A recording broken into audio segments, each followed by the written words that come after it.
request niya na makapag-work from home siya at mabuti na lang at napayagan siya. Kaya naman kahit napagod ako galing sa trabaho noon ay sinisikap kong magpuyat para masamahan ko siya habang nagtatrabaho siya, Papa Dudut. Pinagsilbihan ko siya para maibalik ko ang dating init ng pagsasama namin.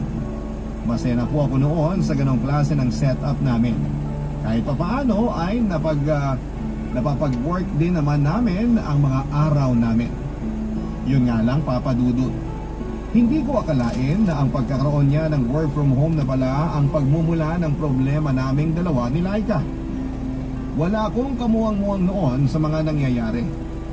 Akala ko ay normal na araw lang ang lahat hanggang sa biglang nabisuhan ako ng kapitbahay naming si Makmak tungkol sa napapansin niyang nangyayari sa loob ng bahay. Pauwi na ako noon sa trabaho nang maabutan ko si Makmak na nagiinom mag-isa sa tabi ng bahay namin. Yon ang laging ginagawa ni Makmak, Papa Dudut. Alas 5 pa lang ng hapon ay nakaharap na siya sa isang bote ng alak. Noong makalapit ako sa kanya ay doon na niya ipinag-alam ang isang bagay na kinalito ko, Papa Dudut.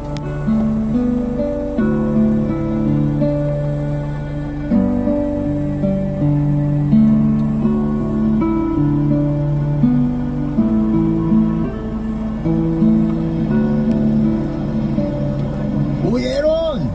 Kakauwi mo lang? Oo, Makmak. Oo, kakauwi ko lang. Halika, shot tayo. Naku, pas muna ako. Maaga pa ako bukas eh. Hindi ka na, sa shot lang.